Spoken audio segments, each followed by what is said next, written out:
En Géorgie, 1972.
Ordre d'escorter jusqu'à sa ville natale le corps d'un lieutenant tué au combat. Une mission pénible, mais en principe de courte durée.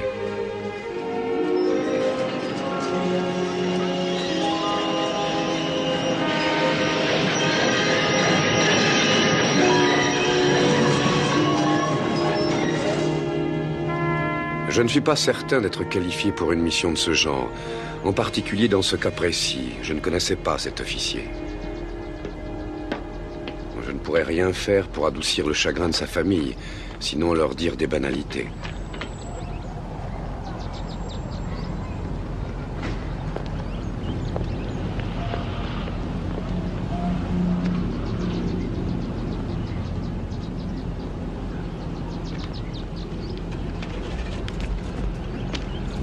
En voiture! Monsieur et Madame Johnson? Oui.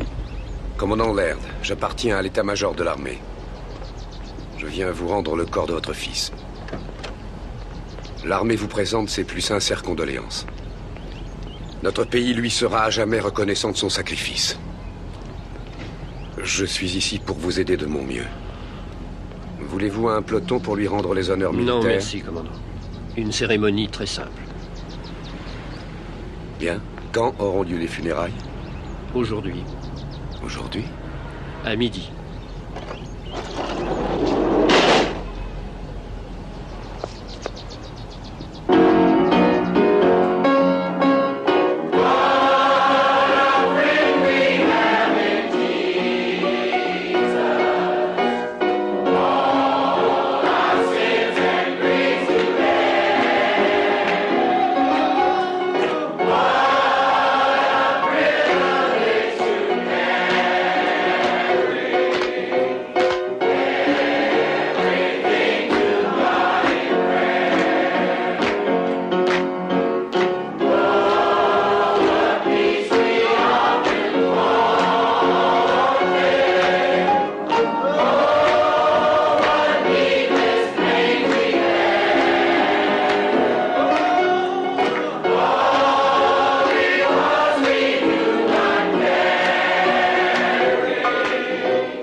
Béni soit l'Éternel.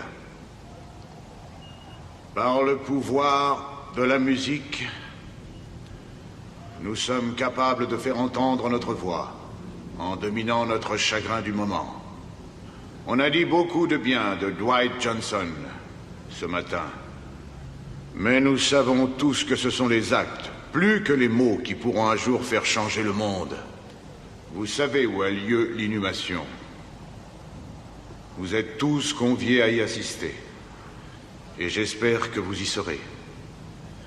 Dwight a été tué à la guerre. Rendons-lui les derniers honneurs, dans un esprit de paix et d'amour. Amen.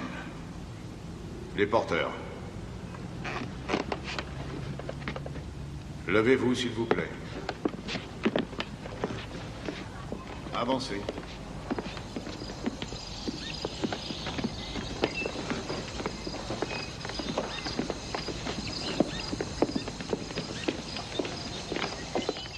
Pardon, monsieur, vous devez être l'officier dont Ada m'avait parlé. Oui, madame, commandant Blair. Eudora McAllister, une amie de la famille. C'est moi qui conduis les Johnson au cimetière. Vous voulez peut-être venir avec nous? Volontiers, merci. Ma voiture est juste en face.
Madame McAllister.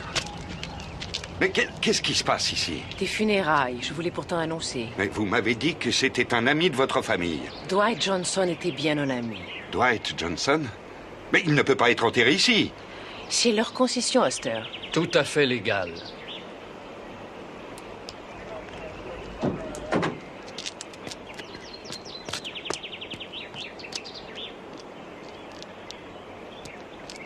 Madame McAllister, on a reçu des coups de téléphone de partout. Est-ce que vous avez donné cette concession à ces gens? Non. On l'a acheté.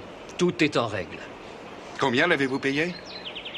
En vérité, c'est une affaire strictement privée, monsieur Oster. Notre fils s'est sacrifié pour notre pays. Il a le droit d'avoir sa tombe n'importe où. N'importe où, excepté ici.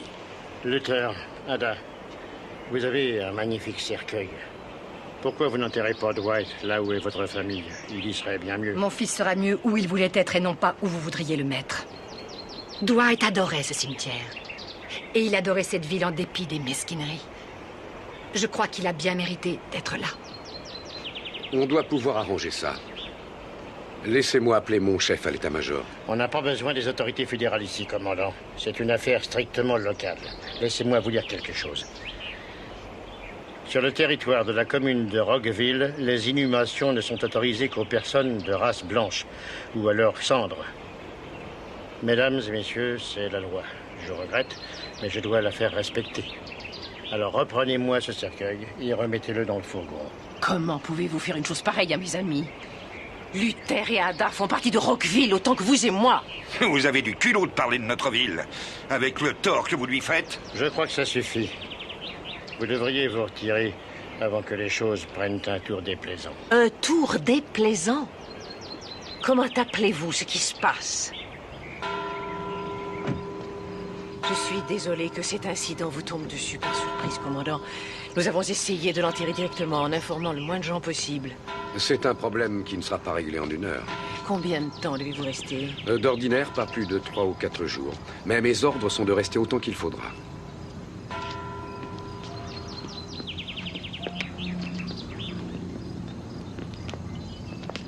Qu'est-ce que vous désirez que je fasse?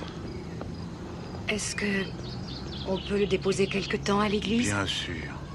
Autant que vous voudrez. Merci.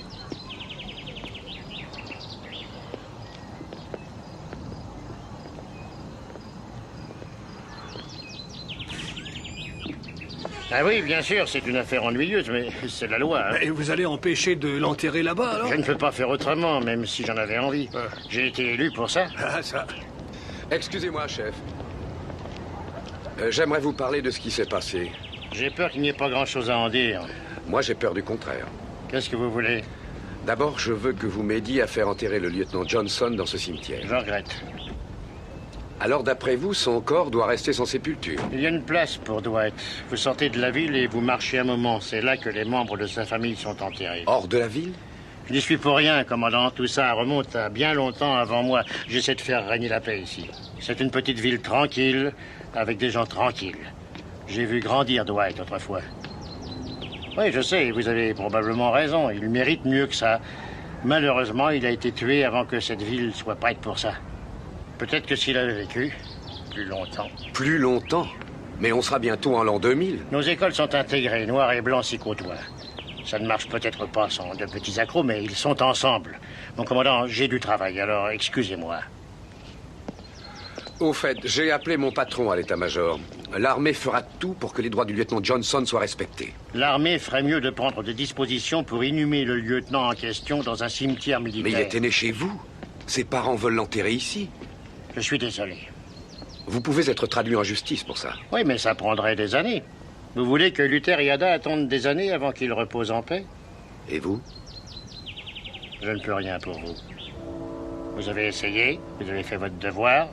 Pourquoi ne pas laisser tomber?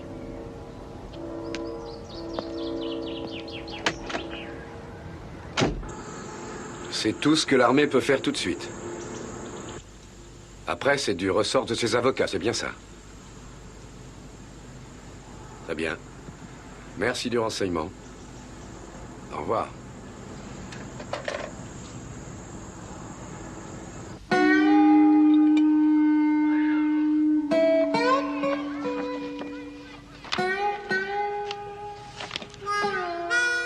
Du lait et du sucre, commandant? Juste un peu de lait, s'il vous plaît.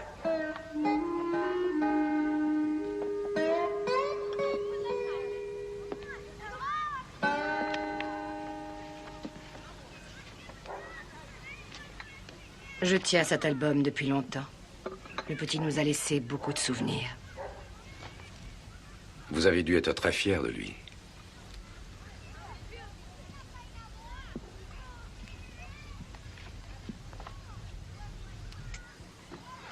Madame Johnson, la première fois que j'ai compris ce que vous vouliez faire tous les deux, j'avoue que j'ai d'abord été un peu surpris. Mais je vous ai appuyé. C'était mes ordres, vous apporter toute aide raisonnable. Et je suis toujours ici pour vous aider. Même si mon séjour est plus long que la normale. Mais je vois à présent à quoi vous vous attaquez. Avec la peine qui vous accable, vous voulez aller jusqu'au bout? La peine qui m'accable? Je n'ai pas encore bien pris conscience de cette peine. J'ai pleuré, c'est tout. Je croyais avoir versé toutes mes larmes la première nuit, mais non. Pour le reste de ma vie, je crois que je ne passerai plus une nuit sans pleurer. Mais ma peine, comme la peine de mon mari, ne sont pas des excuses pour ne pas faire ce que nous devons à Dwight. Vous avez dit que vous n'aviez pas d'enfant? Non, madame. Pas encore. Je vous souhaite d'en avoir. C'est une bénédiction. Un sourire du bon Dieu. Certaines femmes semblent être faites pour ce genre de choses, mais pas moi. Toute sa vie, mon pauvre Dwight a réussi à me surprendre. Il a marché très tôt et il a parlé très tôt aussi. Plus tard, il était fort en tout. Premier dans toutes les matières. Mon mari et moi, on est allés à l'école, mais on n'a jamais pu obtenir des notes comme ça. Il était vraiment exceptionnel. Vous savez, quelquefois, on parlait de lui et on essayait de deviner d'où il pouvait bien tenir des dons comme les siens. Quelle arrière-grand-mère ou grand-père aurait pu avoir un esprit pareil? Et quand vous avez un enfant aussi extraordinaire, qu'il vous semble quelquefois que vous ne pouvez pas être son père ou sa mère et vous avez l'impression d'avoir reçu un cadeau, un message que vous n'êtes pas vous-même en état de bien comprendre.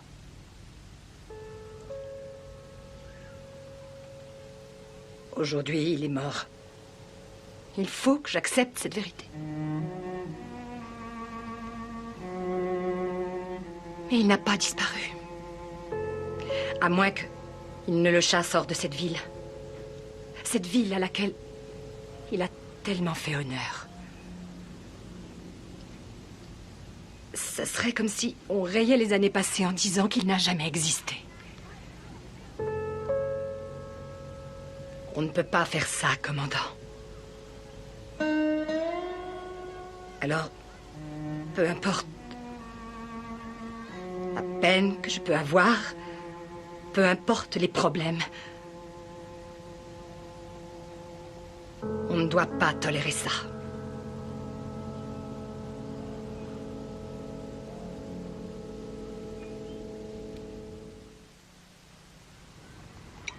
Vous avez lu cet éditorial, Joe? Je peux pas lire le journal du matin avant que les autres l'aient appris par cœur. À propos de l'incident dans le cimetière, écoutez. Une femme blanche qui possédait une concession dans le cimetière en a fait cadeau à Luther Johnson et à sa famille. À votre avis, qui ça peut être? J'essaie même pas de deviner. Leur donnant ainsi un faux espoir de pouvoir enterrer leur fils en cet endroit. Faux, ça c'est vrai. Vous désirez autre chose? Non, merci. Où est-ce que je peux trouver un journal? Ceux qui déclenchent des affaires pareilles méritent ce qui va leur arriver. Oui, et quoi donc? Quoi? Qu'est-ce qui va leur arriver? Vous défendez cette stupidité, Henry? Ah non, non, mais je ne la critique pas. La seule façon d'avoir ce qu'on veut, c'est d'essayer de le prendre. La seule façon d'avoir ces idées dans la tête, c'est d'aller les prendre à l'extérieur. Ou chez une dingue comme Endora McAllister. Vous êtes satisfait? Oui, oui, c'était parfait.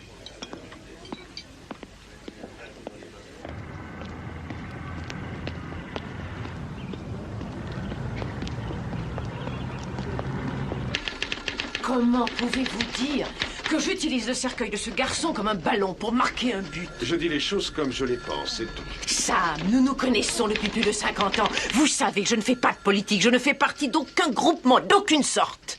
Oui, je sais, la seule organisation à laquelle vous appartenez, c'est celle des utopistes, un peu dingue. Vous pourriez en être présidente. C'est de l'utopie que de vouloir aider ses amis. Aider ses amis? Ou s'en servir pour prendre un avantage? Écoutez, j'ai longtemps hésité avant de leur offrir cette concession au cimetière, parce que je savais comment les gens comme vous le prendraient. Je dois le prendre comme ça. C'est mon métier à moi que d'ouvrir à mes lecteurs certaines perspectives. Vous vous rappelez comment étaient les États du Sud il y a 20 ans? Vous vous rappelez ces émeutes, cette violence, ces chiens lâchés par la police, ces petites filles brûlées vives dans une église? Ça ne s'est pas passé ici. On a traversé ça sans catastrophe. Sans catastrophe. Vous trouvez que ce n'est pas une catastrophe si un homme comme Dwight Johnson ne peut pas être inhumé au cimetière? Mon Dieu, Andorra, vous mesurez le monde avec l'étalon de la perfection. Mais pas moi. Je le mesure à l'étalon de la violence et du chaos. Et c'est toute la différence. Mais si vous n'aimez pas la façon dont je fais mon métier, créez votre propre journal. Vous serez probablement extraordinaire. Je n'ai aucune envie de faire votre métier. Je ne veux même plus lire un journal pour le moment. En particulier le vôtre. Vous annulerez mon abonnement. Encore? C'est curieux. Vous avez changé. Je me rappelle le jeune Sam Jennings, un idéaliste. Oui, je m'en souviens. Ça remonte à longtemps, Andorra.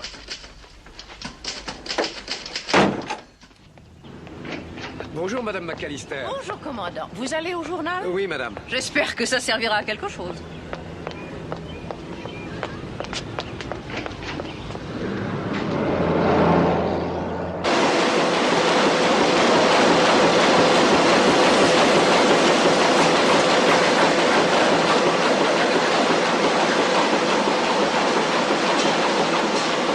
Il y a un officier qui vous demande.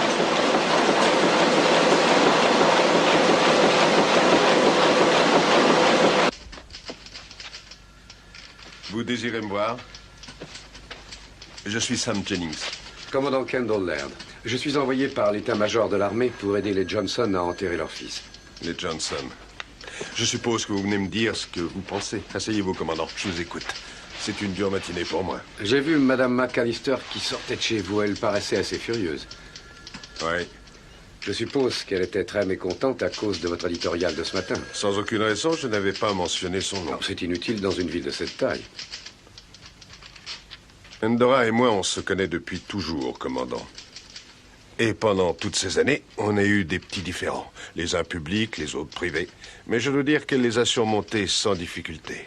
Moi, je ne m'inquiète pas pour elle, mais pour les Johnson. C'est honnête envers eux? Ce n'est pas une question d'honnêteté. C'est une question d'époque, de moment et Monsieur Jennings, nous sommes en 1972. L'intégration est la loi depuis plus de 15 ans. C'est peut-être bien la loi pour les écoles et pour les fontaines publiques, mais nous parlons pour l'instant d'un cimetière où nous enterrons nos familles. Et c'est un domaine personnel qui ne regarde que nous. Et les Johnson, ça n'est pas personnel pour eux et leur fils? Ils méritent mieux que ça. Eh bien, peut-être que oui. Mais j'espère que vous ne laisserez pas cet incident vous donner de notre ville une idée fausse. Écoutez, Monsieur Jennings, je vois que vous vous intéressez beaucoup à cette ville. Permettez-moi une question. Quelle image vous vient à l'esprit si je mentionne devant vous le nom d'une autre ville, Little Rock, dans l'Arkansas? Vous revoyez, n'est-ce pas, cette photo d'une petite fille noire qui serre ses livres d'école sous son bras, protégée par des soldats armés pour aller à l'école intégrée pour sa première classe. Vous ne voulez pas que Rockville passe à la postérité de la même manière? Non, bien sûr que non. Mais c'est... Alors, si vous ne voulez pas un scandale avec intervention de la Cour suprême, vous allez, dans votre prochain numéro, publier un autre article sur Dwight Johnson. Ces hommes l'ont fait proposer pour une médaille, pour les avoir sauvés. Est-ce que c'était des Blancs? Pour la plupart, oui, des Blancs. Ça peut vous faire une bonne histoire, non? Si c'est une histoire, oui. Si c'est un sermon, non. Vous pouvez m'amener ces hommes? Moi? C'est vous le journaliste, Monsieur Jennings, pas moi. Ne vous inquiétez pas pour moi, commandant. Donnez-moi un peu de précision, des choses prouvées, et je vous écrirai votre article. C'est vrai? Bien sûr. Et je le publierai immédiatement. D'accord.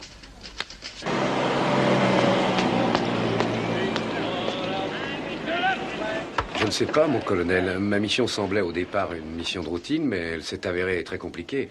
Avec une situation un peu particulière. Je voudrais aider cette famille, mais en fait, je ne sais pas trop comment. Je n'ai aucune règle qui puisse me guider. Quelle est votre impression sur la ville?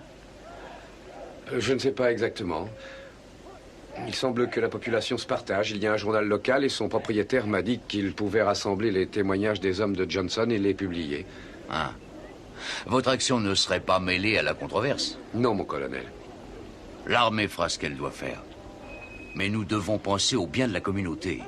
Après tout, Rockville n'est pas bien loin d'ici. J'en suis très conscient, mon colonel, mais les Johnson semblent décidés à ne pas faiblir. Bon, je vous conseille d'être prudent. Oui, mon colonel. Alors rappelez-moi. Oui, mon colonel.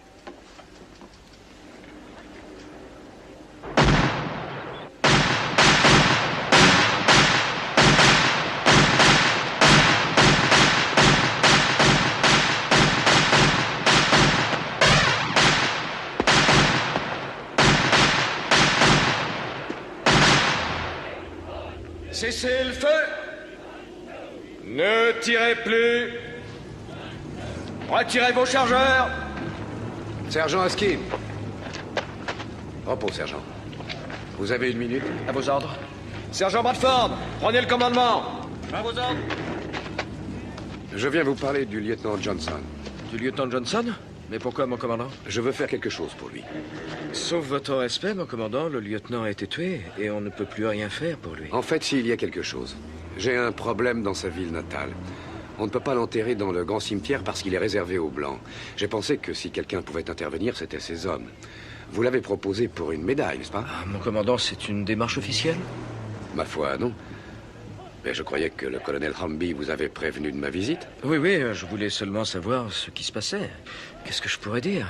Eh bien, il est mort au champ d'honneur et j'aimerais en savoir un peu plus long. Oui. D'abord, je pense qu'il était un bon officier. Il avait peur de rien, ça il faut le reconnaître. Il ne cherchait pas les combats, mais une fois qu'on s'y trouvait, il avait plutôt tendance à prendre des risques. On dirait que vous avez eu des problèmes à ce sujet. Mon commandant, vous aimez qu'on vous tire dessus? Non. Moi non plus. Mais vous l'aimiez bien. Oui.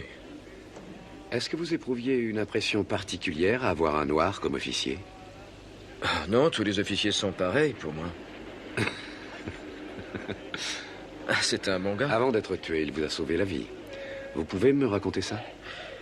Avant tout, je me souviens de la pluie. C'était la mousson.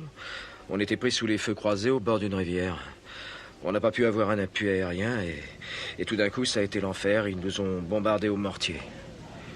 Bon, tout s'est passé très vite. Avant qu'on ait pu s'en rendre compte, le lieutenant a été tué, le coup l'a projeté dans la rivière. Il a pu lancer une grenade avant de mourir et tout est redevenu silencieux. Silencieux? Oui. Oui, les Viettes opéraient souvent comme ça. Parlez-moi de lui. Comment était-il? Je ne l'ai pas tellement connu, mon commandant. Vous savez, les officiers gardent leur distance. Oui, mais il y a peut-être de petits détails. Rien qui me revienne en mémoire, à moins que vous n'ayez des questions précises. C'est tout, mon commandant? C'est tout. Merci, sergent.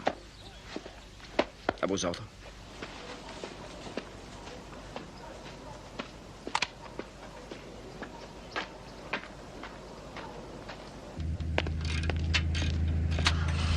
Vous êtes le sergent Douglas? Oui, mon commandant. Vous voulez venir par ici, s'il vous plaît?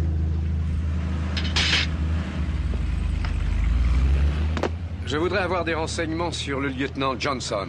À votre service, mon commandant. Je peux enregistrer notre conversation? Si vous voulez. Je parle à tous les hommes de l'unité. Voici le sergent Douglas.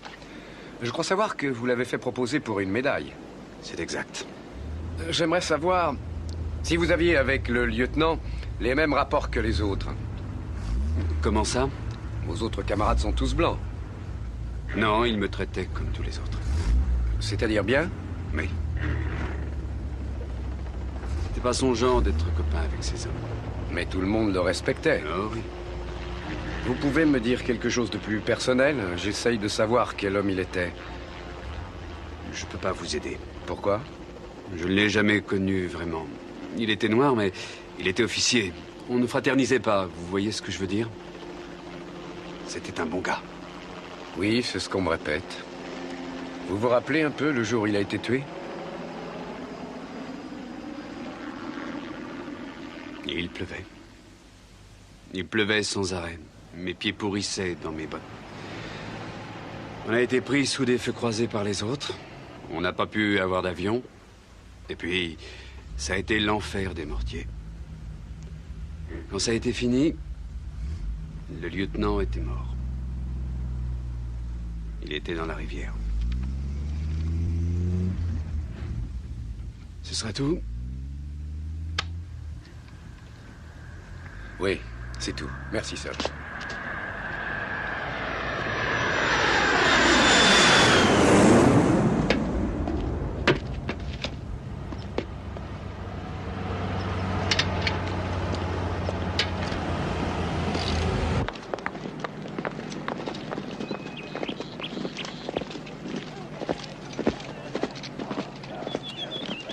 Le sergent-chef Porter.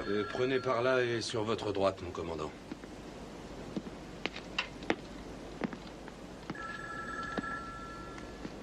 Chef Porter?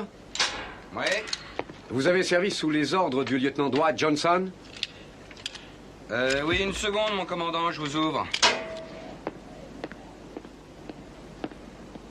À vos ordres.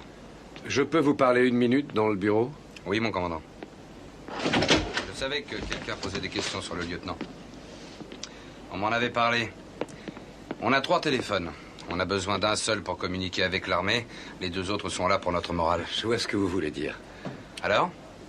Qu'est-ce que je peux faire? Je voudrais qu'on parle du lieutenant Johnson. Oui, mon commandant. Sa famille a pas mal de problèmes avec certains habitants de sa ville natale. Ah oui? J'ai pensé que le jugement que vous portiez sur votre chef aiderait ces pauvres gens à changer un peu les mentalités là-bas. Ça ne vous fait rien que je vous enregistre? Non, non, allez-y. Le chef Porter. Bon, pour commencer, qu'est-ce que vous vous rappelez en priorité sur lui? Eh bien, il essayait de maintenir un peu plus de discipline, même au front, que la plupart des officiers. Question de formation, je suppose. Et qu'est-ce que vous en pensiez? Ben, c'était pour notre bien. Il était super. Un très bon gars. Qu'est-ce que vous avez dit? Un très bon gars. Vous avez été navré par sa mort? J'étais navré chaque fois qu'un copain était tué. J'ai ressenti la même chose pour le lieutenant. Ce jour-là, dites-moi ce qu'il a fait pour sauver votre unité. On était coincés sous le feu croisé de l'ennemi et on ne savait pas comment en sortir. Tout était trempé. Et il pleuvait depuis plus de 15 jours. On a demandé un appui aérien, mais on ne l'a pas eu. Et alors, brusquement, ça nous est tombé dessus. De quoi parlez-vous? Ça a été l'enfer.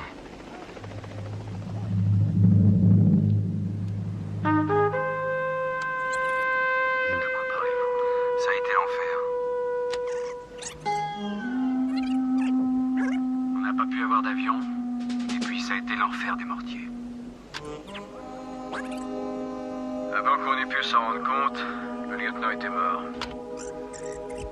Et tout d'un coup, ça a été l'enfer.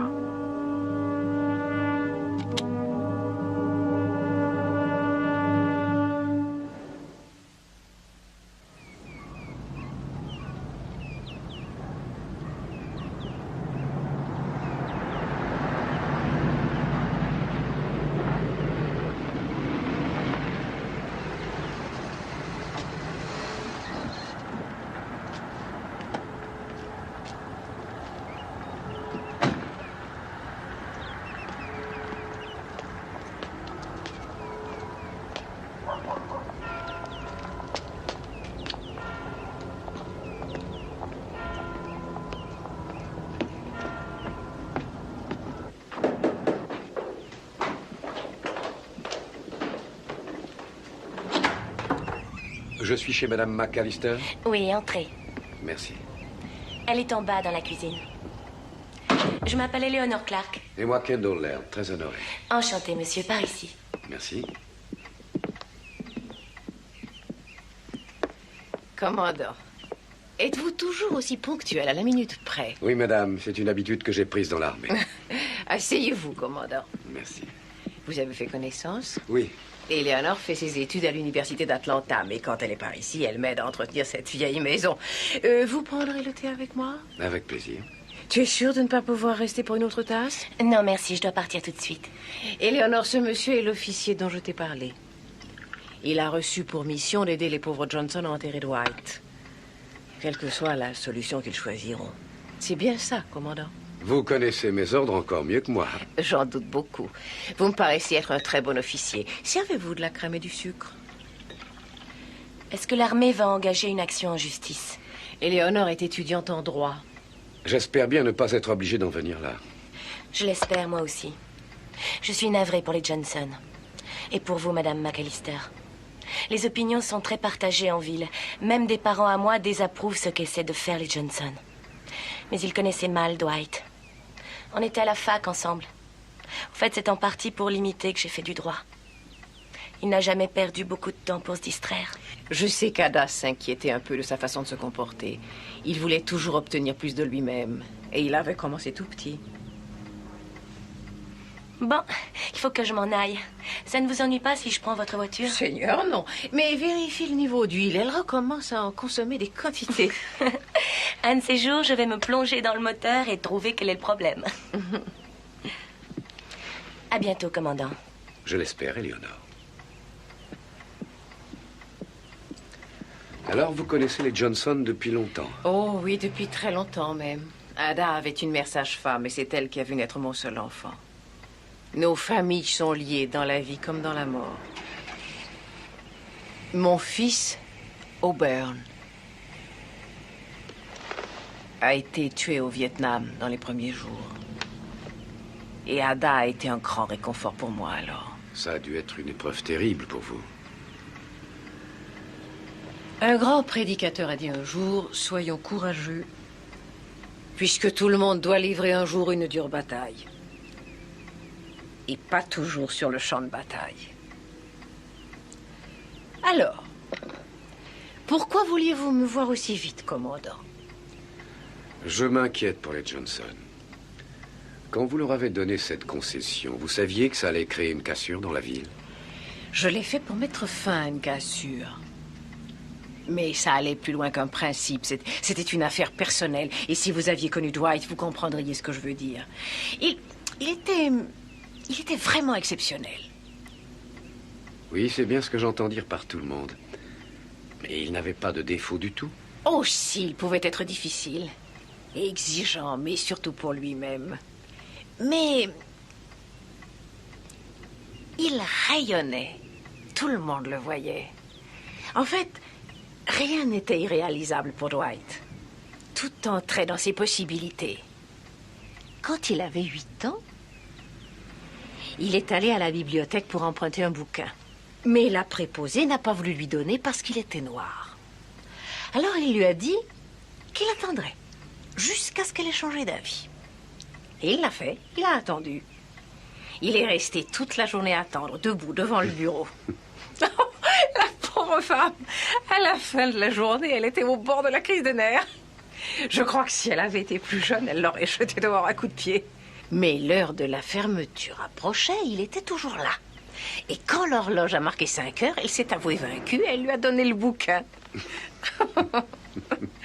Oui, si ça n'avait pas été pour le pauvre Dwight, je pense que je n'aurais probablement jamais donné ma concession. Mais mon Dieu, si on ne rompait pas la tradition pour un garçon comme lui, on devrait peut-être attendre encore 30 ans pour en trouver un qu'il vaille. Et bien sûr, Ada et Luther ne vont pas lâcher prise. Quelquefois, il suffit qu'une seule personne fasse un geste pour ouvrir des perspectives aux autres. C'est assez effrayant d'être cette personne. Mais quand c'est le bon moment et que vous le savez, vous vous dites, je crois que ça y est, c'est à moi de me lancer.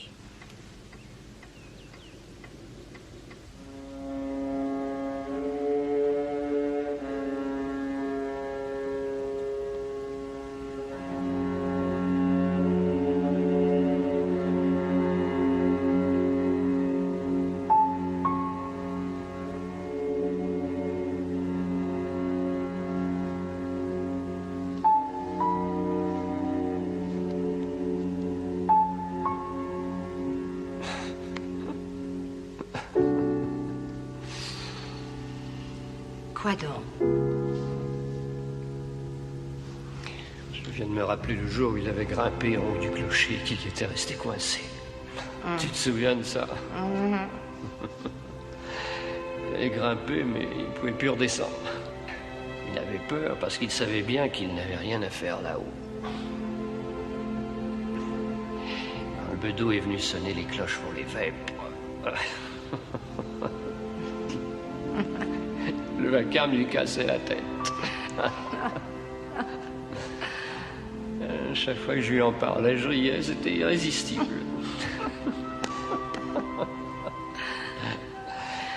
Comme je l'aimais.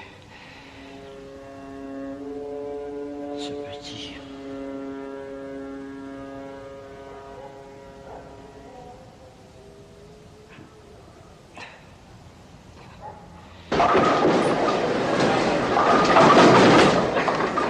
Sergent Oliver? Mon commandant? Voilà, beaucoup. Vous faites ça chaque fois? Repos, repos.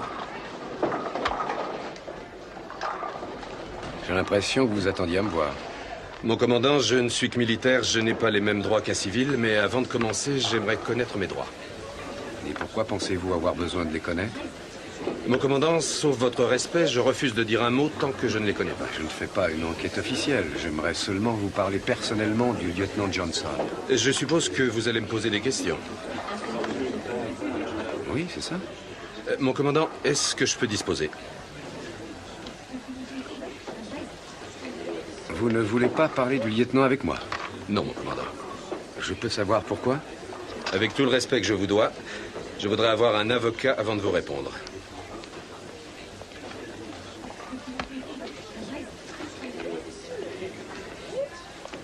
Retournez renverser vos quilles, Oliver.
Je le reverrai toujours figé sur place. Vous vous rappelez Gérard Gilroy? Le fils du pasteur? Oui. Il avait tout prévu avec précision, au moins 20 ans à l'avance. Ah oui. Il avait calculé le montant de sa pension, les intérêts de ses économies et ce qu'il ferait une fois à la retraite. Quand il est parti, il a commencé par traîner chez lui toute la journée. Il a rendu sa femme cinglée. Et finalement, il s'est mis à picoler. Ah, ça risque pas de vous arriver à vous, hein? Ah, c'est pas question. A, j'ai pris ça pour m'occuper. B, je n'ai pas de femme. J'en ai jamais trouvé une qui soit assez dingue pour m'épouser. Et C, ma soif est passée. À présent, 2 petites bières par jour et ça me suffit. Je vous envie. Depuis toujours, vous êtes vraiment le seul type que je pouvais imaginer en dehors de l'armée. Le seul qui semble être capable de survivre. Oh, c'est facile. Vous voyez, quand vous avez des complications, vous faites un petit somme.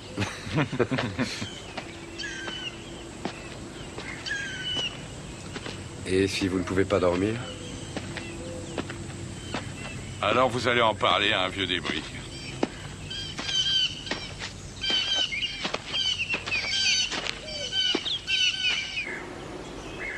Allez-y, je vous écoute. Vous n'êtes pas venu jusqu'ici pour me parler du passé? Vous connaissez des types qui ont tué leur officier?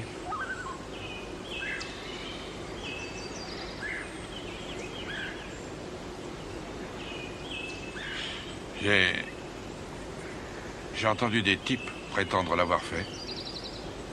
Et j'ai toujours pensé qu'ils se vantaient. J'ai vu d'autres bons hommes se saouler et rester complètement silencieux quand on venait en parler. C'était difficile de deviner ce que cachait leur silence. Je suppose qu'ils avaient fait des choses trop moches pour oser en parler. S'il y avait eu un complot entre un groupe d'hommes pour tuer leur officier au combat, et si je pouvais en amener un à craquer, vous croyez que je devrais les traduire en justice, même si je savais que ce serait terrible pour la famille du mort? Ce serait peut-être pas de la bonne justice. Si je ne les poursuivais pas, ce ne serait pas de la justice non plus. La justice n'est qu'une idée abstraite. Elle n'est pas réelle. La famille est réelle. Mais ce qui est réel aussi, c'est que vous ou moi ou un autre, on aurait pu être tué quand on était là-bas. Et si les idées ne signifient rien, je me demande pourquoi j'ai accepté de donner peut-être ma vie pour les défendre. Je suis pas un philosophe. Je réfléchis pas comme vous. Je réfléchis pas du tout. Et ce qu'on a vu là-bas, vous n'y pensez jamais?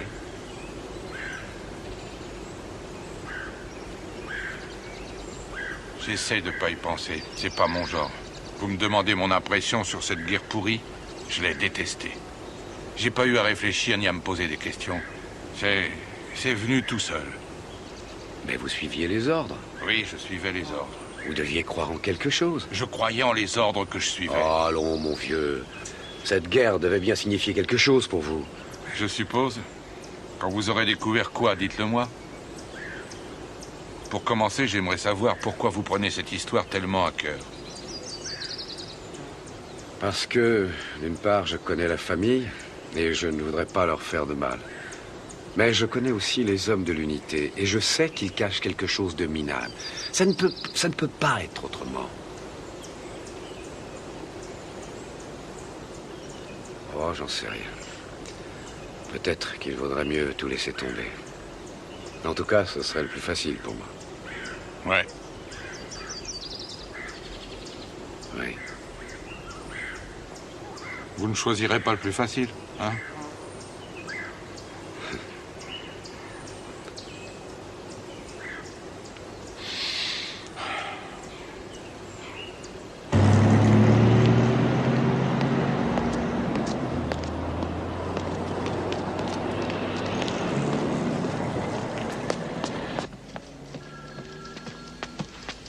Commandant Laird. Asseyez-vous, commandant. Merci, mon général. Vous vouliez me voir? Oui, mon général. Je suis en mission spéciale. J'ai été envoyé pour assister la famille du lieutenant Dwight Johnson. Et je suis tombé sur quelque chose d'inattendu. Et quoi donc? J'ai pu parler avec certains de ces hommes qui sont affectés ici, et je crois avoir mis le doigt sur une espèce de complot. Et quel genre de complot, commandant? Quand j'ai demandé à quelques hommes qui avaient été sous ses ordres de me décrire le combat où il a été tué, ils ont curieusement employé les mêmes expressions clés, comme s'ils les avaient répétées d'avance. Ils ont paru nerveux parce que j'enregistrais leurs déclarations et l'un d'entre eux a refusé de répondre sans la présence d'un avocat. Commandant, vous suggérez que le lieutenant Johnson a été tué par ses propres hommes? Ils l'ont fait proposer pour une médaille. Ça n'aurait pas le moindre sens. C'est le genre de choses absolument impossible à prouver. Vous le comprenez? Oui, mon général. Et vous avez pensé aussi à l'effet sur la famille? Ce serait très pénible. Oui, mon général, j'y ai pensé. Ce serait une catastrophe. Le lieutenant Johnson était noir et ses hommes étaient en majorité blancs. La couleur ne compte pas dans l'armée, commandant. Théoriquement. Gardons cette histoire confidentielle pour l'instant. Si vous trouviez quelque chose de précis, je ferai faire une enquête officielle. Oui, mon général, je m'en... Moi aussi, commandant. Oui, moi aussi. Je veux un rapport là-dessus dans les 3 jours. Oui, mon général. Merci, mon général.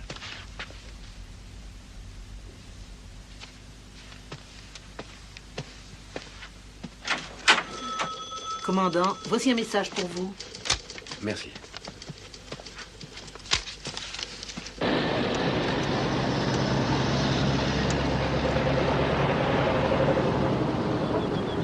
Sam Jennings, s'il vous plaît. Bonjour, Sam. Alors, qu'est-ce qui arrive?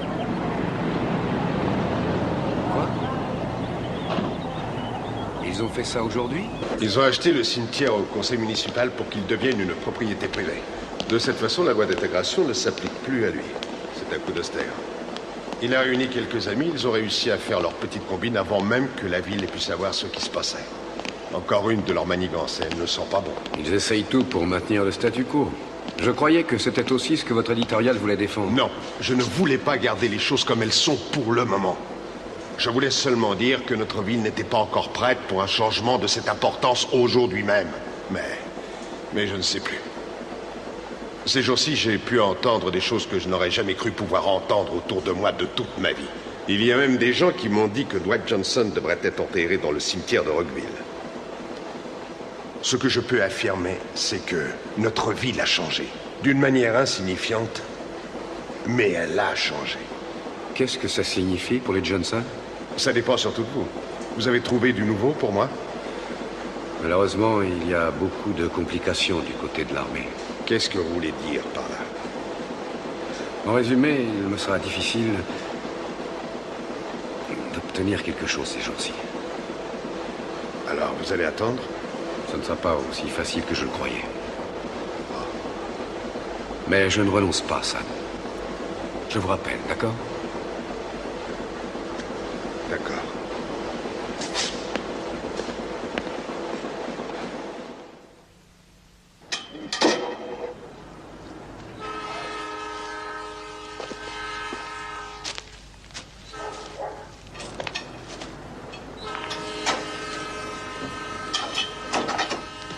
Bonjour, Monsieur Johnson. Bonjour, commandant. Comment ça va? Oh, on fait aller. Alors, vous allez travailler? Pas exactement. Ah bon, mais pourquoi? Voyez-vous, un homme m'a téléphoné la semaine dernière pour que je refasse son garage. J'y suis passé ce matin pour prendre des mesures et il m'a dit que c'était annulé. Ça a un rapport avec le problème du cimetière, hein? Bon, j'en sais rien. Il habite à 2 minutes d'ici. Vous croyez que vous perdrez d'autres travaux? Si Dwight était enterré là où ils veulent, est-ce que le travail reviendrait? Ça ne vous met pas en colère? Moi, ça me fait bouillir. D'où êtes-vous, commandant? Du Wisconsin. Je suppose que ça vous fait bouillir parce que vous venez de le découvrir. Ada et moi, on s'y attendait depuis le premier jour. Oui, c'est vrai, on a pensé tout de suite à toutes les petites saletés qui allaient se passer. On s'est décidé quand même. On a payé 15 $ à Madame McAllister pour la concession. Elle a dit que c'était le prix qu'elle avait payé quand elle l'avait acheté. On avait l'impression de payer pour acheter notre liberté, comme au temps de l'esclavage. Tenez, regardez. Voyez ces traces par terre? Notre Dwight avait un panier de basket accroché là. Et il s'entraînait à lancer la balle pendant des heures. Quand l'armée nous a appris qu'il était mort, que son corps avait disparu. Ça a été comme si le monde s'écroulait. Oui, absolument. Je suis venu m'asseoir et j'ai regardé là. Je le voyais devant moi. Je ne suis plus le même homme, commandant. Parce que je ne ferais jamais ça si ce n'était pas pour Dwight. Je me sens en paix. Alors ils peuvent m'enlever leur travail. Mais ce qu'ils ne peuvent pas, c'est m'enlever ce sentiment de paix. Monsieur Johnson, j'admire ce que vous essayez de faire pour Dwight. Mais avant que je mette en route les moyens de l'armée, je dois vous demander si des funérailles officielles dans un cimetière militaire ne vous semblerait pas une solution acceptable. Ce serait plus simple? Cette décision vous appartient. Mes ordres sont de vous aider au maximum pour essayer de réaliser vos désirs, mais je dois être bien certain de ce que vous voulez avant de m'engager à fond. Vous me jugez un peu fou de me bagarrer pour ça, hein? Non. Je vous comprends. Parfois, je pense que je suis fou. Mais je me rappelle certaines de ces lettres. Et je ne me trouve plus fou. La plupart de ces lettres étaient pleines d'humour. Ouais. Il le faisait exprès. Il voulait nous rassurer. Il était comme ça. Il voulait toujours protéger sa famille. Et sa dernière lettre au commandant. Ah oui, sa dernière lettre. Peut-être que vous devriez la lire. Steal away, steal away, steal away to Jesus. Steal away home. Ain't got long to stay. My Lord, He calls me by the thunder. The trumpet sounds within my soul. I ain't got long to stay here.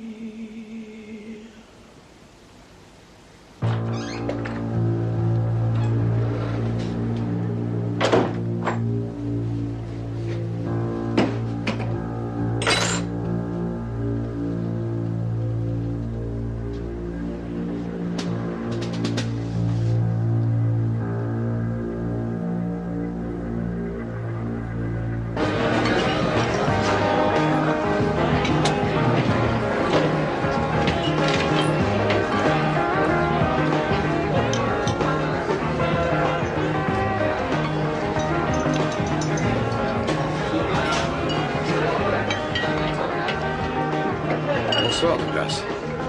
Qu'est-ce que vous me voulez? Vous parlez. On a déjà parlé. J'aimerais encore vous parler. Non, je refuse, mon commandant, sauf si je reçois l'ordre.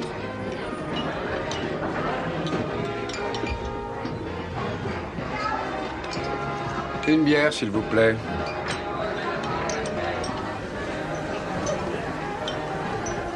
Je sais que vous êtes un bon soldat, Douglas. Plus pour très longtemps, à présent. J'ai presque fini. 2 mois et je quitte l'armée. Vos notes sont excellentes. Je sais ce que je veux, mon commandant, alors pas de... Vous avez montré du courage, vous êtes le meilleur parce que... C'est trop tard, je ne marche plus. Ma vie est courte et moi je veux en profiter. Je m'en vais. Je veux seulement enterrer un mort, Douglas. C'est tout? Vraiment?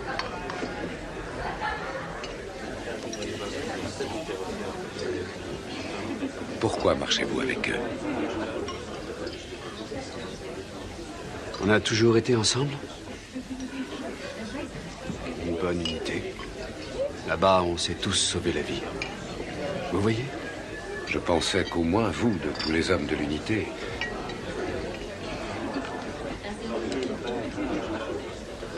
Où irez-vous en quittant l'armée? Vous êtes de Chicago, n'est-ce pas? Votre famille est là-bas? Vous aimeriez qu'on vous dise où vous pouvez ou où vous ne pouvez pas enterrer votre mère? Ou votre frère? Répondez-moi, Douglas. Pourquoi? Vous n'avez pas entendu ce que j'ai dit? Le lieutenant Johnson a été tué de face?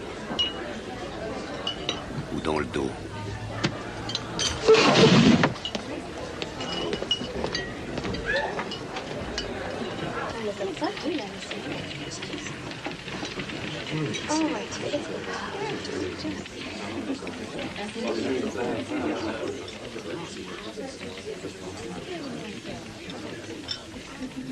Oui, ils avaient perdu leur ligne, leur portefeuille, leurs clés, leur fric, enfin tout. Ils sont rentrés chez eux en suivant la berge comme ils pouvaient. Le lendemain, ils se sont arrêtés au motel pour regarder la télé. Je leur ai avancé 20 $ pour acheter de l'essence et du poisson pour qu'ils ne perdent pas la face en arrivant chez eux.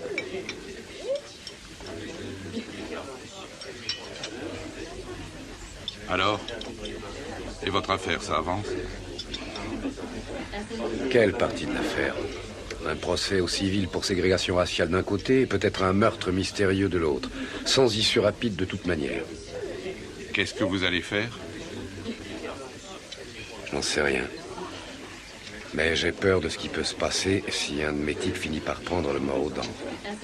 Vous êtes un inquiet, vous avez toujours prévu le pire. Oh, n'oubliez pas ce que Mulroney nous répétait.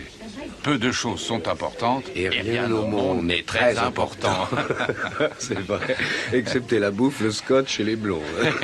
Après quoi, on l'a renvoyé chez lui avec un ulcère et une perforation à l'estomac. Malheureusement, les deux choses sont importantes. Très importantes. Pour pas mal de gens, moi inclus, oui. Quand on est dans l'armée, on passe son temps à bouger, à voir de nouveaux bonshommes. On boit quelques bières et on repart ailleurs. Mais il y a certains visages qu'on ne peut pas oublier.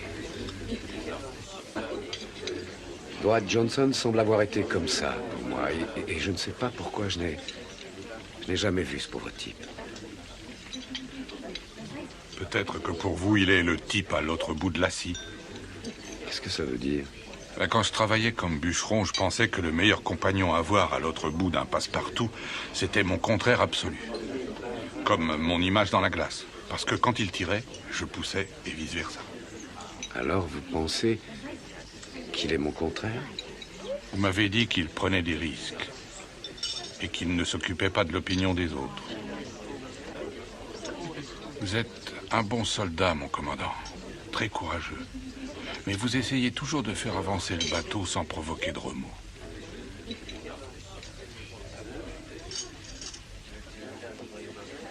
Bonjour, commandant. Ah, mon colonel. Sergent-major en retraite Bill Davis, mon ancien chef de section. Bill, le colonel Holmby. Mon colonel. Enchanté de vous connaître. Alors, commandant, est-ce que votre mission spéciale avance un peu? Elle avance, mon colonel. Bon. Et le général Howard m'a appelé pour m'en parler plusieurs fois. On ne peut pas le faire attendre. Je comprends, mon colonel. Bien. Bon appétit. Merci, mon colonel. Drôle de gars.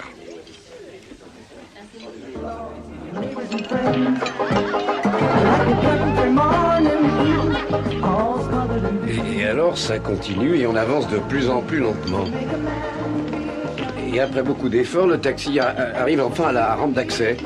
Mais là, il tombe en rideau, rien à faire pour grimper. On est obligé de descendre en vitesse et de pousser pour les bien monter. Alors je me précipite à travers l'aéroport et je franchis la porte au moment où il la fermait. J'arrive à bord de l'avion, je m'assois et il me faut au moins 1 heure pour reprendre mon souffle. Et mes bagages partent pour Cleveland.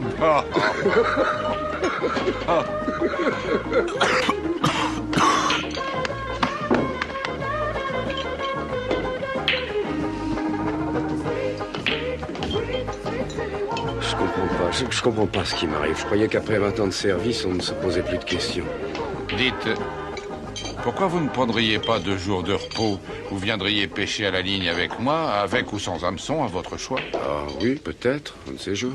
Pourquoi pas? Vous avez épuisé vos jours de permission? Non, j'ai jamais été porté sur les vacances. C'était même un problème entre Jenny et moi. Nos vacances ratées sont devenues finalement un des motifs de notre divorce. Vous aviez essayé de l'éviter? Oh oui, 8 ans. J'arrive à peine à croire que j'ai été marié avec elle. Moi, je vous crois. Je vous ai vu.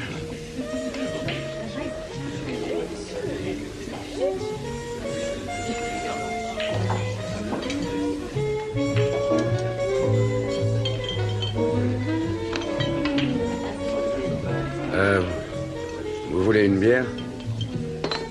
Une excuse pour ne pas en parler? Oui, exact. Laissez-moi souffler, vous voulez? Je suis un peu à cran ces temps-ci et je supporte trop de pression. Bon, comme vous voudrez. Et ne me dites pas que ça vous touche encore. J'ai pas dit ça.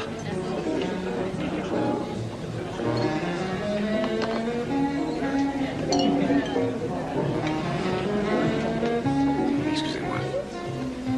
Je ne voulais pas me montrer désagréable. Oui, je le sais bien. Alors, c'est simple.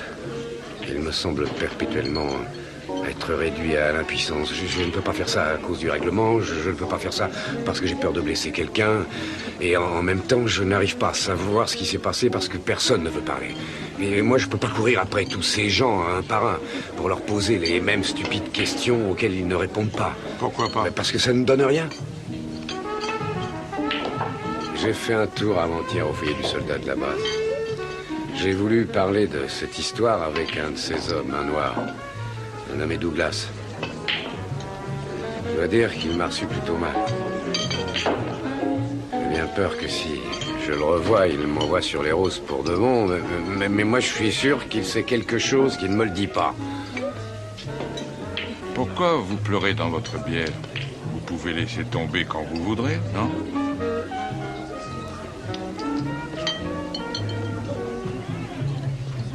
Vous connaissez votre problème? Vous faites enfin quelque chose qui vous passionne.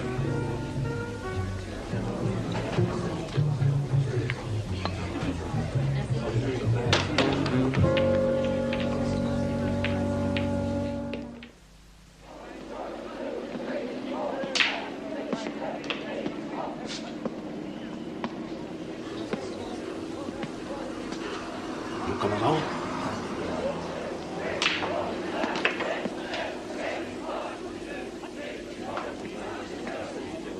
Encore vous? Mais pourquoi vous continuez à me harceler? Laissez-moi tranquille. J'ai rien à vous dire. Cette histoire ne vous lâchera pas, ni moi non plus. Écoutez, Douglas, je suis désolé de vous avoir un peu bousculé. Excusez-moi, mais il s'est passé une sale histoire. Si on accepte de l'étouffer en ne disant rien, elle va pourrir et pourrir et pourrir jusqu'à ce qu'elle explose. Alors dites-moi ce que vous savez. J'en ai assez.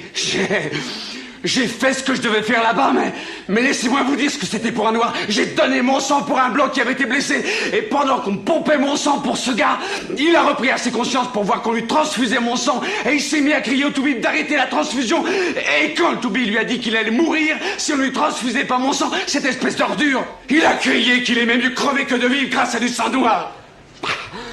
Le lieutenant Johnson n'était pas seul. J'aurais cru que ça vous pousserait à l'aider un peu plus. Vous croyez que je faisais encore partie de l'armée, mais non.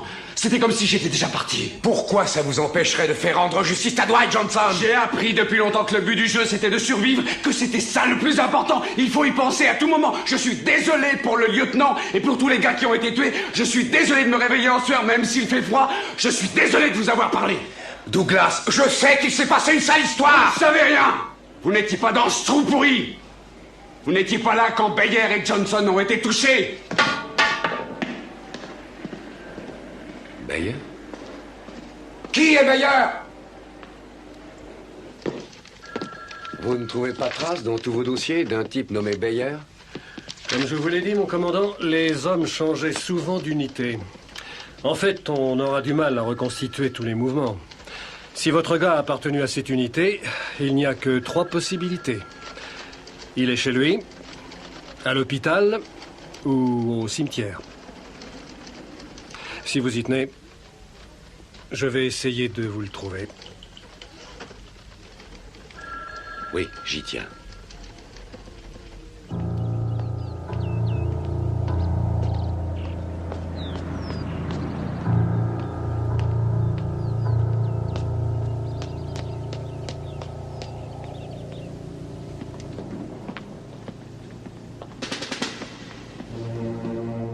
Sergent-chef Bayer, commandant Laird.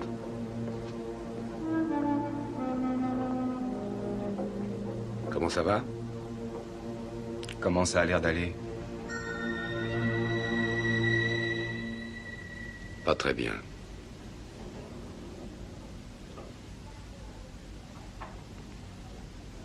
Qu'est-ce que vous voulez?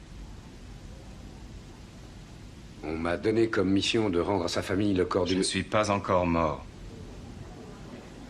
J'ai pour mission de rendre à sa famille le corps du lieutenant Dwight Johnson. Allez-vous-en. Pourquoi? Il ne peut plus rien m'arriver de pire que ce qui m'est déjà arrivé là-bas, alors vous pouvez me menacer de quoi que ce soit, ça ne fera aucune différence. Infirmière, faites-le partir de là, s'il vous plaît. Infirmière! Personne ne vous menace, est-ce bien clair? Clair? Quelque chose est clair pour vous, mon commandant? De moins en moins avec l'âge. Où c'est chez vous, Bayer? Ici, mon commandant. Je veux dire, d'où êtes-vous? L'Arkansas. Vous ne serez pas surpris du genre de problème que j'ai à Rockville. Quel problème? Vous ne savez pas? Vous n'avez pas entendu les rumeurs? Je n'écoute pas les rumeurs, mon commandant. D'ailleurs, je ne parle à personne. Les Johnson ne peuvent pas faire enterrer leur fils. Le cimetière est réservé aux Blancs. Ils l'ont retrouvé? On a retrouvé son corps? Ben oui, ça fait un moment. Qu'est-ce qu'il y a? Oh, et où on l'a retrouvé? En aval de l'endroit où vous avez été touchés tous les deux. Ça va? Et où est-il à présent? Dans une chapelle, près de chez lui, à 1 heure de voiture. Il flotte. Comme la dernière fois que je l'ai vu. C'est atroce. Je ne veux plus jamais en parler. Allez-vous-en, laissez-moi tranquille. Ça va aller. Partez. Laissez-moi, je ne veux plus en parler. parler. Calmez-vous. Laissez-moi. Écoutez-moi 1 minute. Calmez-vous.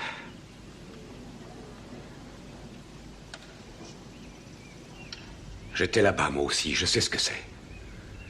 Il y a des souvenirs affreux qu'on ne peut pas oublier. Mais pour nous, au moins, c'est fini. Nous sommes revenus.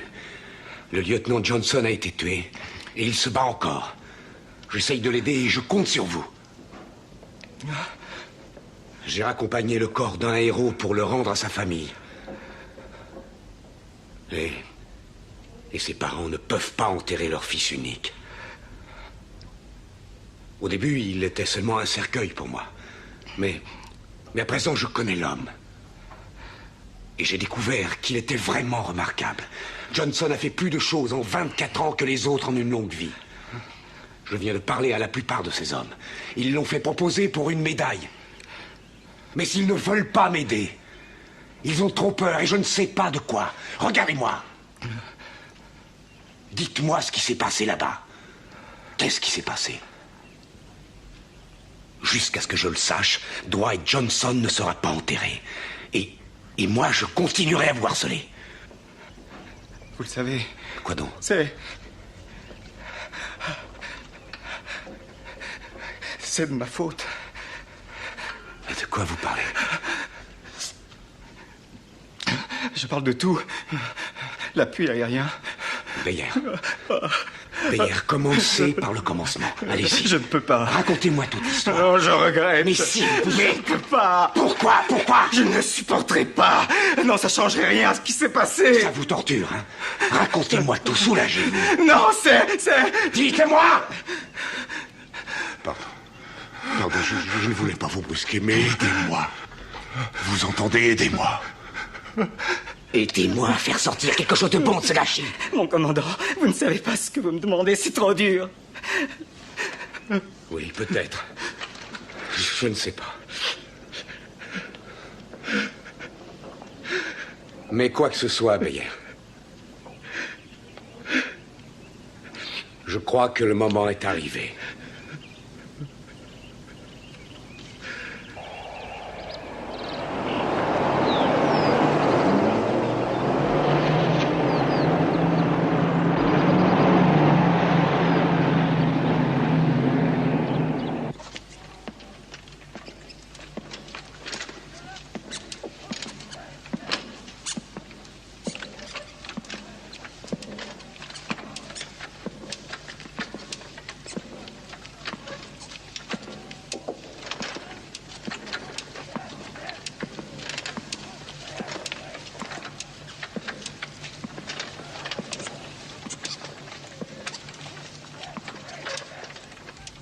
Messieurs.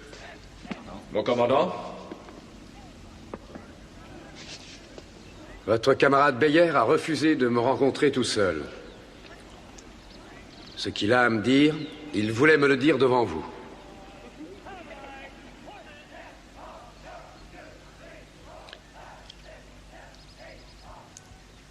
Le commandant m'a dit ce que vous lui aviez raconté sur la façon dont le lieutenant a été tué.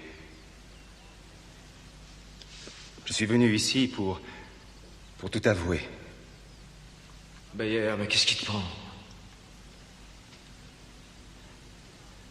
Il faut que je lui dise. Non, je ne veux pas t'écouter. Tu ne sais pas ce que je vais dire. Ça suffit, Erskine. Asseyez-vous!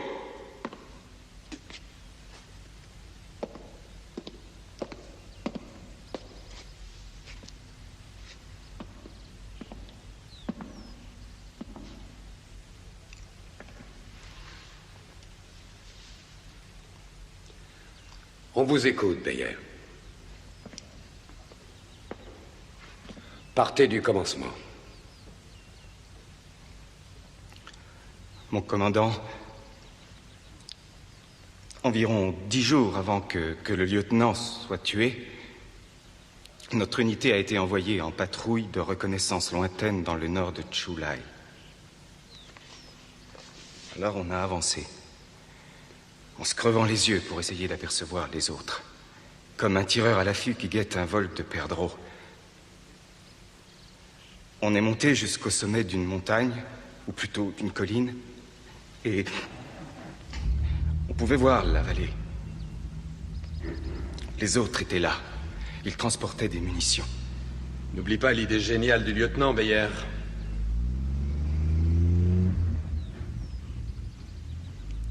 Alors le lieutenant a dit qu'il allait demander une attaque aérienne. Il a étudié sa carte, il m'a donné des coordonnées. Et il m'a dit de demander une intervention aérienne très puissante. Et elle est très vite arrivée. Mais les avions n'ont pas attaqué les autres. Ils nous ont mitraillés et pas ceux d'en face. Quelqu'un a été touché? Oui, Wilson. Nous, on n'a pas vu comment. Il est rentré au pays dans un beau cercueil de tôle. Je me demande ce qu'ils ont dit à ses parents.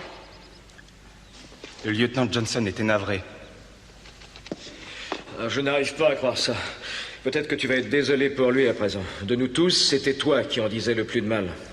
C'est toi qui l'avais baptisé Super Sabre, c'est pas moi. Rappelle-toi, c'est toi, je te dis que c'est toi. Reconnais-le. C'est vrai, tu lui tapais dessus sans arrêt. Toi, t'aimes pas les noirs. Je n'ai jamais blagué sur la couleur de sa peau. T'as jamais dit de bien du lieutenant, à moins d'y être obligé. Parce qu'il était entré à West Point et pas toi. Tu vas la boucler, Wayera. Personne ne t'a demandé de parler de ça. Qu'est-ce qui se passe? Ça va!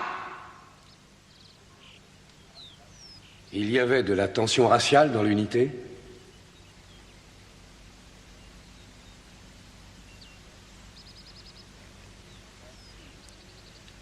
Porter? Les choses allaient mieux. On formait une bonne unité. C'est vrai. C'était la seule chose qui pouvait nous remonter un peu. Wilson était notre premier copain tué. On avait tous eu de la chance jusqu'à ce jour-là. Le lieutenant Johnson était très capable. C'était pas un type à faire une pareille erreur. Non, mais celle-là, il l'a bien faite. Non, il ne l'a pas faite. Il n'a fait aucune erreur. On a tous vu qu'il était déchiré par cette bêtise. Mais c'était trop tard. J'aurais dû lui dire, j'ai essayé, j'ai pas pu. Quoi? Qu'est-ce que tu veux dire? Le lieutenant n'avait pas fait d'erreur. Quand j'ai demandé une attaque aérienne, j'ai changé les coordonnées. Tu as fait quoi? Quoi, il a changé? J'ai cru qu'il s'était trompé, j'ai cru qu'il allait tous nous faire massacrer. Oh, c'est Allons! Poursuivez, Beyer. Le lieutenant n'a pas vérifié avec vous, après? Si, mais je lui ai menti.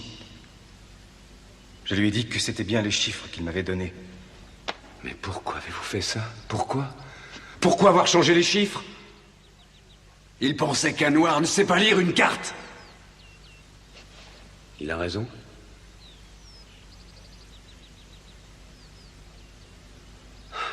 Alors? Meyer était responsable de l'attaque de votre unité par notre propre aviation. Et le lieutenant croyait que c'était sa faute à lui. Et vous le pensiez tous, vous aussi. Très bien. Continuons. Qu'est-ce qui s'est passé? Quand ça a été l'enfer? Arskin?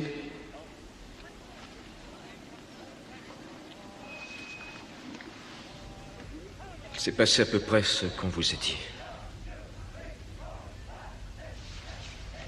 Sauf qu'on vous en a caché une partie. Quelle partie? Eh bien, le lieutenant Johnson pensait avoir repéré d'où partaient les obus de mortier. Il a pris un lance-grenade à un des hommes et il a crié « Allons-y ». Et il est parti le premier. Bon, et après ça? Meyer était le seul copain qui l'ait suivi. Le lieutenant et lui ont été touchés tout de suite. Mais avant de mourir, le lieutenant a pointé son lance-grenade en direction du mortier. Et il a fait feu. Et il l'a eu?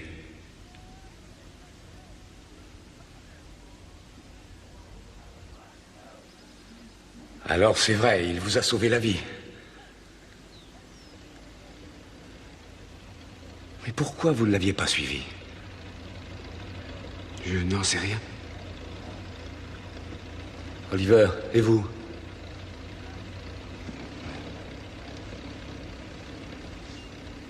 Pourquoi vous ne l'avez pas suivi? Quand le lieutenant a eu fait cette erreur, ou plutôt quand on a cru qu'il l'avait faite, on s'est mis à douter. À douter de ses capacités à vous commander? Vous auriez eu les mêmes doutes si votre officier avait été blanc?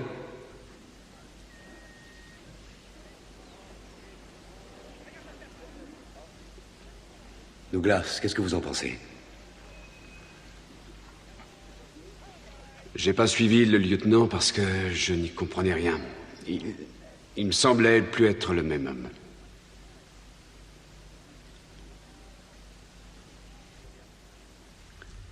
Combien de temps avez-vous hésité? C'était une seconde ou plus de 10? Je crois que personne ne le sait. Comme dans un accident de voiture, on entend les pneus crisser sur le goudron pendant une éternité alors que ça dure qu'une seconde. Tout s'est passé avant qu'on ait pu réfléchir. Si vous n'avez pas comploté pour faire ça, alors pourquoi avez-vous comploté pour cacher toute l'histoire? Il nous avait sauvé la vie. On a pensé qu'il méritait qu'on lui fasse obtenir une médaille. Oliver était le seul à être contre. Il disait que si on le proposait pour une médaille, on devrait expliquer pourquoi on ne l'avait pas suivi à l'attaque.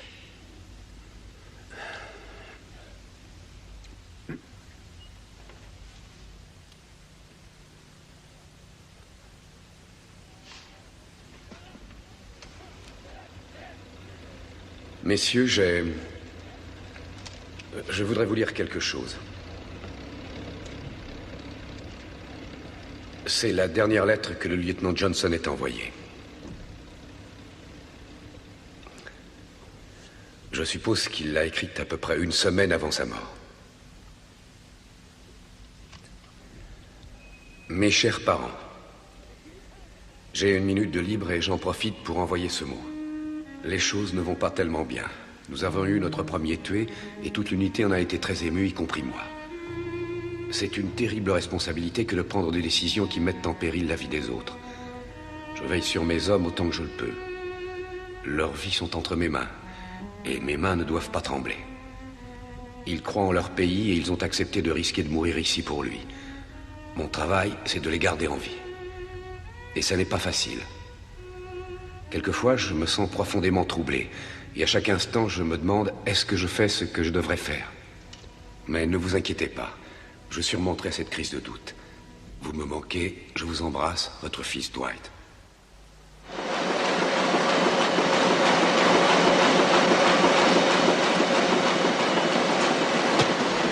Le lieutenant Dwight Johnson reçoit la Silver Star. Le retour d'un héros.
Nous sommes ici pour les funérailles du lieutenant Johnson.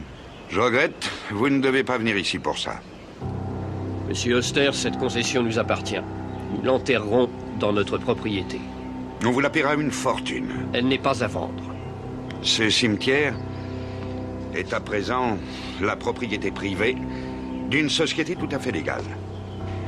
Son règlement comporte une restriction raciale et vous ne pouvez pas enterrer ce garçon ici.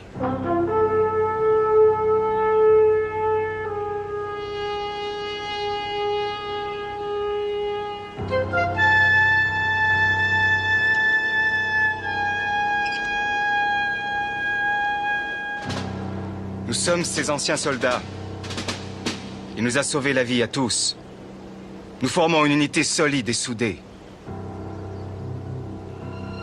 Et quand nous avons décidé de faire quelque chose, personne ne nous en empêche. J'ai pas raison, sergent Douglas? Tout à fait, Beer. Écartez-vous, monsieur Oster. Vous n'avez plus rien à faire ici. Messieurs,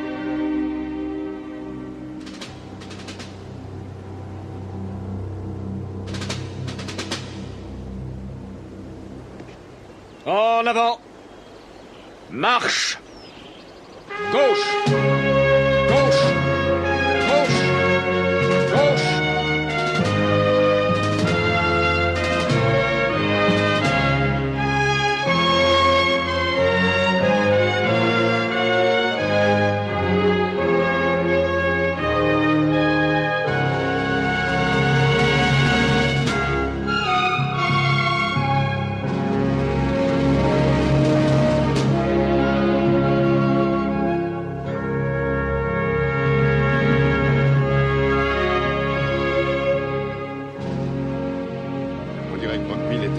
Cette révolution. Oui, on dirait.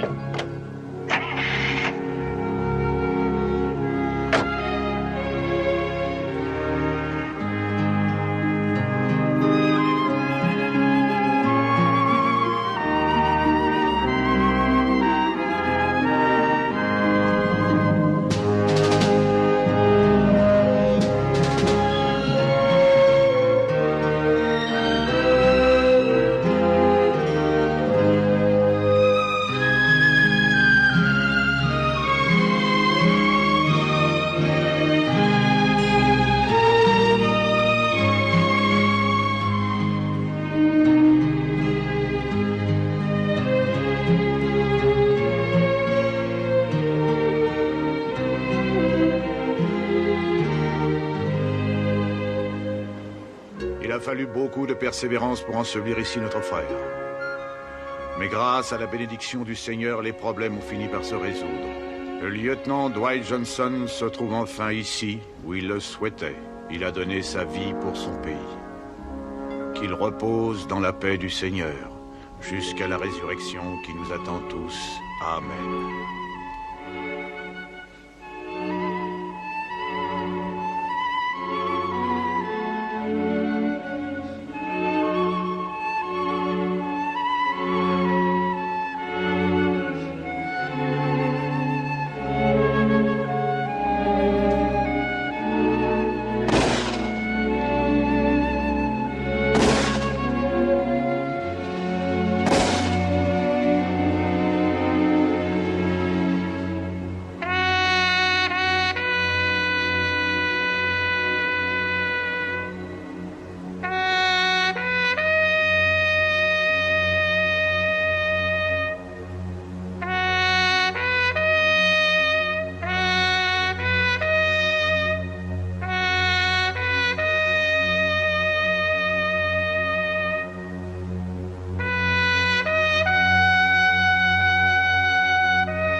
Eudora, merci de nous avoir aidés comme vous l'avez fait. 23 février 1972. On a enterré aujourd'hui le lieutenant Johnson. Enfin. Mais l'esprit qui l'animait lui survivra longtemps. Dans cette ville, en ces hommes et en moi-même. En arrivant ici, je voyais les choses d'une certaine manière. En repartant, je les verrai différemment. Sa famille et ses hommes m'ont fait changer. Bien que je ne l'ai jamais connu de son vivant, le lieutenant Dwight Johnson m'a fait changer.